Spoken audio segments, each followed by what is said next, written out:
Assalamu alaikum student, how are you? So we are going to study further related with the research design. This is our lecture 5 and we will be covering non-probability sampling techniques.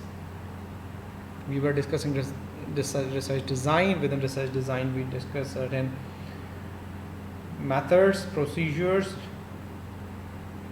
which tells you about the comprehensive picture of research design. Within that we learned about the population and sampling. Within population and sampling we learned there are some techniques, two techniques, probability and non-probability. So in previous lecture we discussed the probability sampling techniques. So in this lecture we are going to discuss probability sampling techniques, main probability sampling techniques. First of all, as in previous lecture we first discussed what is probability sampling and somehow discussion on the probability sampling. So currently we are going to discuss somehow about the non-probability sampling. So in this non-probability sampling, subjective procedure in which the probability of selection for some population unit are 0 or unknown before drawing the sample. In simple words, researcher does not know from where he is going to collect the data. He is in probability, researcher was aware what is his or her exact respondents from where he is going to collect the data. However, in non-probability, researcher is unaware of exact respondents. Further, information is obtained from a non-representative sample of the population, and you cannot compute the sampling error. Further, survey results cannot be projected to the population. Once again, the same concept of generalizability, I will cover it in today's lecture after completing the non-probability sampling techniques. So generalizability cannot be claimed, is claimed in probability sampling. So what are the advantages of probability sampling? It is cheaper, faster than probability, and reasonably representative if collected through a manner. If there is a procedure, if there is a method applied in non-probability, it can also represent the population. It is not like that it is out of the question that non-probability sampling is not representing the population or target population. It can represent the target population. Further, it is also cheaper and faster. So mostly people, due to the limitation of time and money, they go with the non-probability sampling. So this is what type of non-probability sampling. First is convenience sampling, mostly used by students, small researchers. For small sample studies, researchers use convenient sampling. Convenient is what is appropriate to the researcher, what is most appropriate to the researcher. Researcher convenience forms the basis of selecting a sample. That may be people from a particular class, from mal-intercept, people with some specific characteristics like bald people are going to be surveyed. So in previous example, if you remember, related to the footwear or shoes, sport shoes, so there could be convenience for a researcher to collect from his or her circle the sportsmen he knows. The second type of non-probability sampling is judgment sampling. A researcher exerts some efforts in selecting a sample that seems to be most appropriate for him. Usually researcher judgment is considered, researcher expertise are considered, and researcher puts somehow efforts for selecting or framing a sampling procedure or sampling for collecting the data.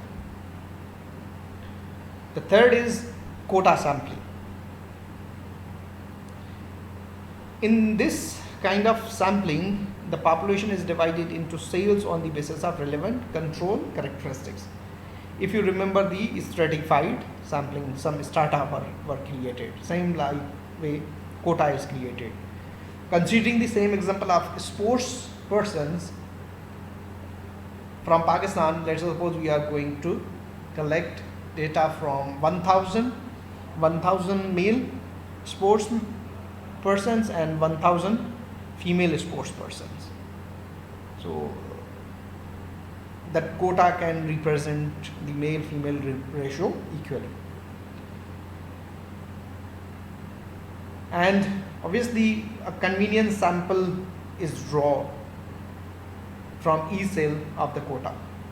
First quota is created, like if you are going to create quota from the 4 provinces. The 4 provinces are quota, and from 4 provinces you can collect easily what is convenient to you. So suppose you have divided your sampling, you have created your quota on the basis of 4 provinces, Punjab, Sindh, Balochistan, KP, and from each province you are going to select from the capital, let's say from the Peshawar, from Karachi, from Lahore, and from Quetta. You are going to collect the data. So, and you will be claiming that you have tried to represent the whole province in a particular research survey. So these are main 3 types of non-probability sampling. This is a comparison between probability and non-probability. Non-probability sampling is less time consuming and less expensive. We have already discussed this.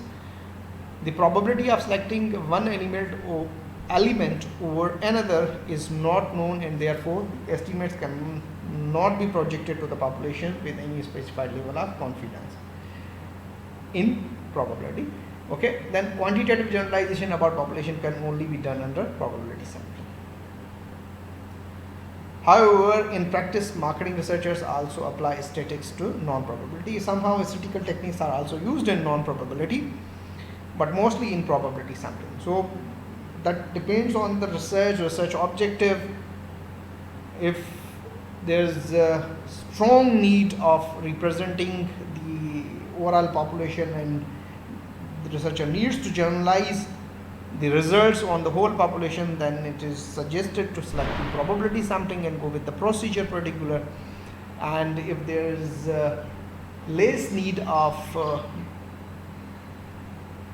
complete statistical procedures and there is only understanding of basic grounds or a basic picture related to a field, non-probability sampling can also be selected or used for collecting the data. This is what generalizability I was discussing again. Again, I am giving you the concept of generalizability. Let's say suppose, taking that one example of footwear of football, my mistake, sportsman shoes. So let's say suppose from that example, the example was what are the hindrances that footwear or sports shoes or footwear create for sportsmen. Hindrances or some kind of hurdles create to the footballer performance. So there is a footballer performance and the shoes, efficiency of shoes. If you wear casual shoes and you play sports, obviously the performance will not be that good. If you wear particular sports shoe, the performance will be good. So the survey is taken from let's say suppose Pakistani population, whatsoever sampling method, techniques you have used. Let's say suppose you have used the probability sampling. So if you have representative the whole population and all sampling, you can say all these results represents the Pakistan country. I'm giving you another example which you can understand easily. So let's speak about women. Usually picture of Pakistan is shown before the world that women in Pakistan is in a miserable situation. There are no women rights, human rights, and there's a lot of violation of rules and regulations, and there's a lot of domestic violence on women. None of the study has shown proper picture how they have got the data, from where they have got the data. Let's suppose they will show a few pictures from some, let's suppose, sick-minded people, and these pictures come in front of the media and they show and they depict as Pakistani woman is not independent and Pakistani woman is facing a lot of problems. However, if you see the real picture, Pakistani woman is studying in university, Pakistani woman is very much independent, Pakistani woman has her say in her household affairs, they have rights, but due to some cases this depiction is changed completely, and from this whole story you would say no, these few cases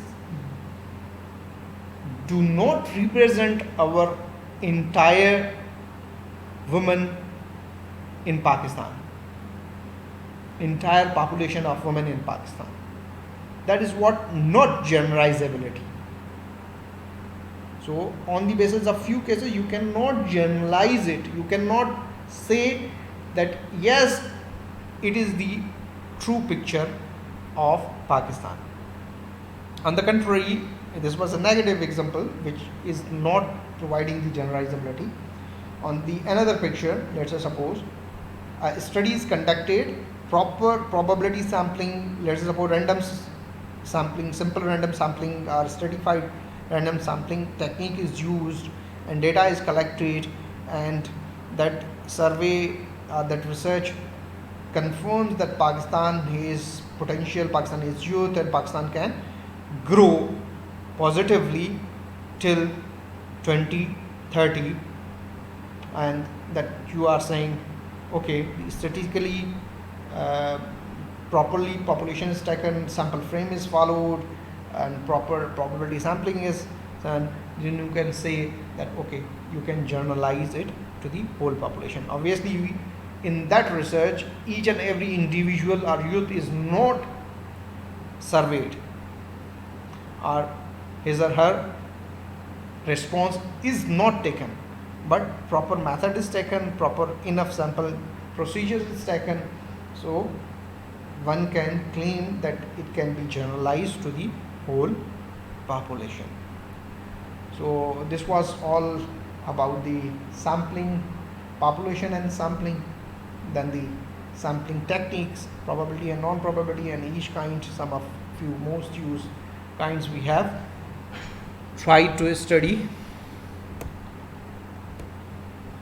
So in next lecture we will try to learn few new tech methods related with the research design. Till now, thank you. Allah Hafiz, take care.